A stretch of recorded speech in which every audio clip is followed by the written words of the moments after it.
राष्ट्रवादी काँग्रेस पक्षाचं सोमवारपासून त्यांच्या तुम्ही गप्पा बसणार असाल तर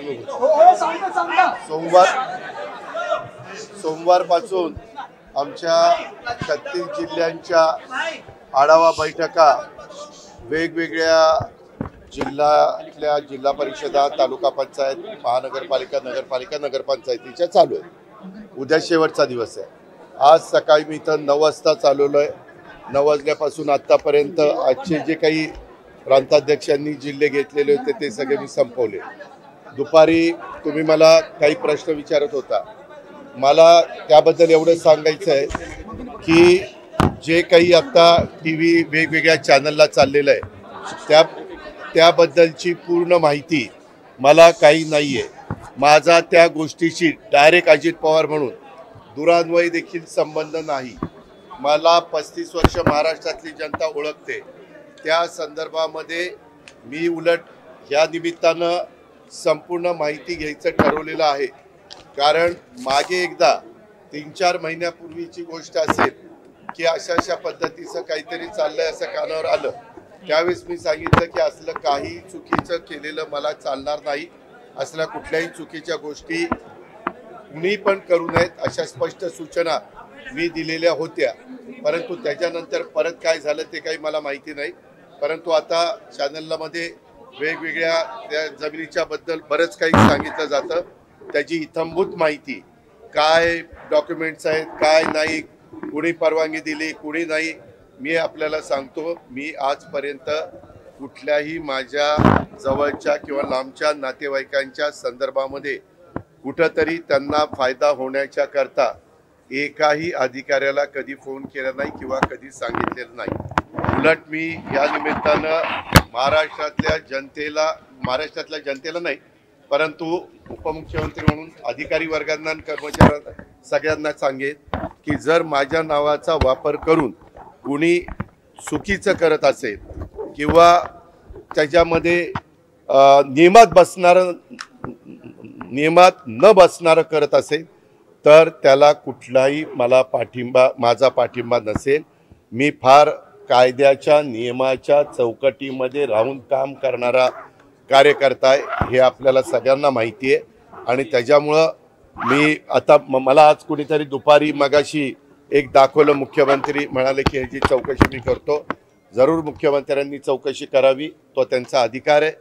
जर उद्या कुठल्याही बाबतीमध्ये कुणी काही तक्रार केली तर चौकशी करून त्याची शहानिशा करणं, त्याच्यातली सत्यता पडताळून बघणं आणि त्याच्यामध्ये काय नक्की घडलंय ते त्या ठिकाणी पाहणं हे सरकारचं कामच आहे।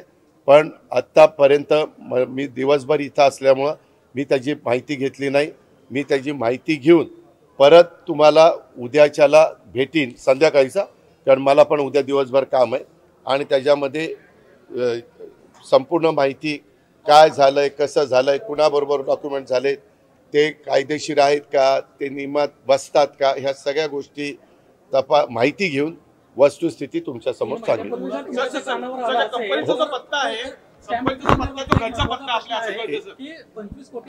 अरे बाबा ऐक ना, थांब, तुलाच फार कळतं का? मी स्वतःहून आलोय ना। मी काय सांगतोय, मी एवढंच कानावर आल्यानंतर सांगितलं की कुठल्याही गोष्टी चुकीच्या करू नका, एवढं तर मी सांगणार त्या पद्धतीनं मी सांगितलेलं आहे। परंतु आता ते काय तुम्ही स्टॅम्प ड्युटी म्हणताय, आणखीन काय म्हणताय, त्याची सगळी शहानिशा करतो ना। कारण मीच आज राज्याचा अर्थमंत्री म्हणून काम करत असताना कुठल्याही व्यवहारात कुणी टॅक्सच्या बाबतीत नियमाप्रमाणेच वागलं पाहिजे। टॅक्सच्या बाबतीत नाही, सगळ्याच बाबतीमध्ये नियमाप्रमाणेच गोष्टी झाल्या पाहिजे। कुणीही नियमाच्या बाहेर जाऊन काम करता कामा नये, ह्याच मताचं मी आहे। एक मिनिट, माझ्या घरचा नाही, तो बंगला पार्थ अजित पवारांच्या नावाने आहे, त्याच्यावर तो पत्ता त्याचा आहे, समजलं का? पण टार्गेट केलं जातं का तुम्हाला?